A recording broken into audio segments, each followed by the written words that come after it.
Because, it didn't occur to people that people would steal things from them.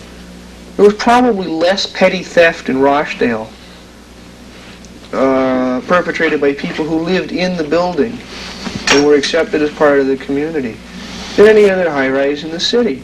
People would leave $2,000 worth of stereo equipment behind an unlocked and sometimes not even closed door. Because it wasn't a matter of your apartment and the rest of the building. It was like your bedroom in the biggest bejesus house in the world. Like locking your apartment door would be very much akin to locking your bedroom door in a house where the rest of your family lives. And that was one of the tremendous strengths of the Rochdale people.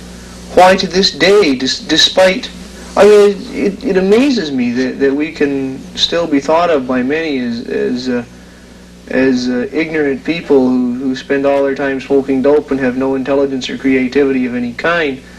When you consider that starting with no assets, no experience, and no expertise to speak of, we have built a dynasty and fought off the best efforts of the state, the police, the news media, the politicians, and anybody else who wanted to fight us. And we're still there. And in that environment, people could come in. People talk so much about our suicides.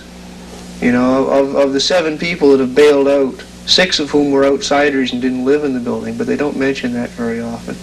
No one ever talks about the hundreds and hundreds of people we saved. People who were psychologically disordered or emotionally disturbed or just bummed out. Yeah, people who needed a sense of belonging, people who needed a community where they could fit in. And that was the amazing thing about the community, is that we could absorb and take as a part anyone. Yeah. We could have, and we often did, extremely straight-thinking PhDs, kids from Yorkville.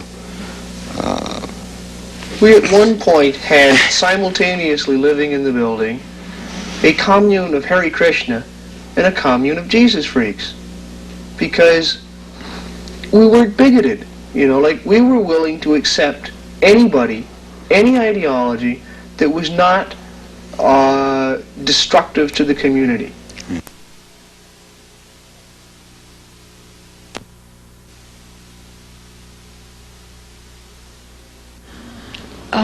Josh, you're a musician. I'm very curious about how you got into Rochdale. What interested you about becoming part of the community here? That's a funny story.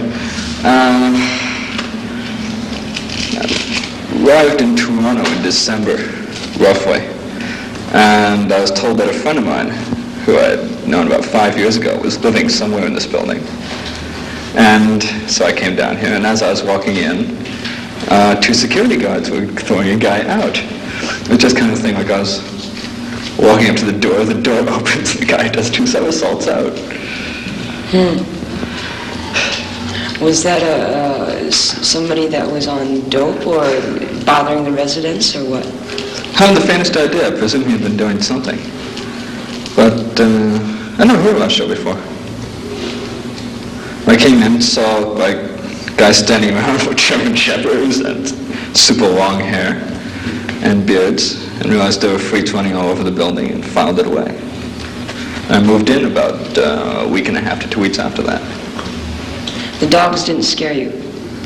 To tell you the truth, when I came to this building, I was paranoid at German Shepherds. Hated them. Absolutely hated them. Now, within a few months, that changed quite a bit.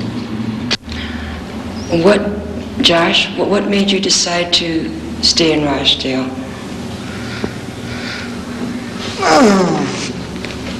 When we decided to stay. Pretty much the people who lived here, in a lot of cases, the fact that even though I've lived in Toronto, I've lived in Rochdale for almost 2 years. I don't really know anybody outside. There's nothing outside the building that is especially conducive to my getting on with it. The building has taught me a lot in 2 years. The people in this building have taught me a lot in 2 years. What do you think they've taught you? I can give an example and go on from there. When I first came to this building, I was in very, very bad mental shape, bordering on paranoia. The building was good to the extent that when I first came here, it was extremely heavy around that time. Heavy in what way? It was heavy with speed freaks, the vibes were heavy. Rochdale security had some of the heaviest members I've seen on it around, right? I knew absolutely nobody in this building when I first came here. I used to hang out quite a bit in the second floor lounge when Gloria had a great deal of her paintings on the wall depicting fantasy history of Rochdale. Sid Stern was living in there at the time with a record player, and they kept playing a song called DOA by Blood Rock, which is extremely heavy. It's not good for promoting one's mental state, but it was good in the extent in that the building could be heavier in those kind of Did it get vibes. heavier, or? Well, it could be heavier than what my own mental trips are putting me through. And to that extent, it could kind of ride along with it smoothly and... Sure, it should be worse, yeah. Yeah, totally. And at a future time, ride it out and mellow out. Yeah, that's Francisco Valdez, who's used to be a policeman in Uruguay or Paraguay, I can't remember which. And Cisco came to us, I guess in 71 or something like that. Crazy as hell. But one of the most, in his own way, one of the strongest people, one of the most noble people I've ever met. Works like a dog all the time. You know, he worked on security for a while at a point when security was at sort of a low ebb. And he stayed on security because he was dead honest, and he always showed up for his shift. He wasn't particularly suited to security, so he eventually went to maintenance, and he did his best to pick up after other people. One of the unfortunate things about Rochdale was that, along with all the tremendously strong and resourceful people who wanted to take advantage of the environment to build something, because that sort of supportive and resourceful environment couldn't be found anywhere else. It also attracted the exact opposite end of the scale, people who were extremely selfish, because you could live in Rochdale unless you were so bad as you could provoke the ire of the community just by beating people up or ripping things off or just breaking a lot of stuff. You had to be a real badass to get thrown out.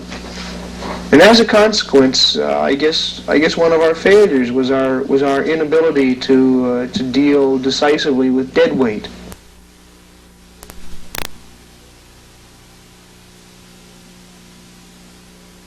Yes, crashing in Rochdale.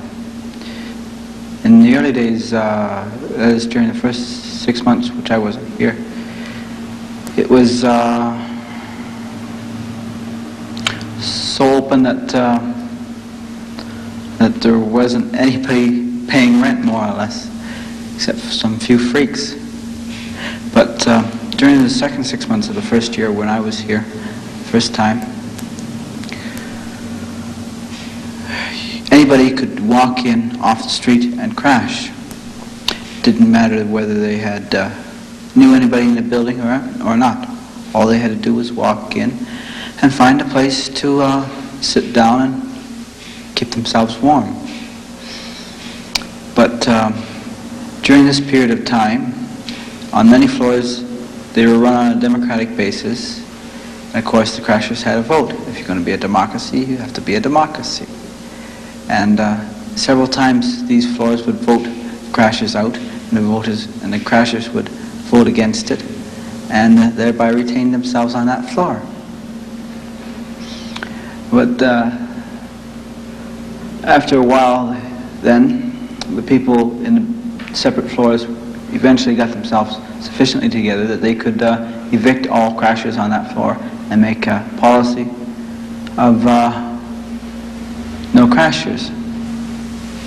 I think the 14th floor commune was one of the first to do this, in fact. But in this period, most of the floors were unable to do this. They'd got together to ask the crashers to leave, but not sufficiently enforced so that they had to leave. Well, at this period of time, security started, the idea of security was coming into being. Prior to this, there was no security at all. Nobody at the gate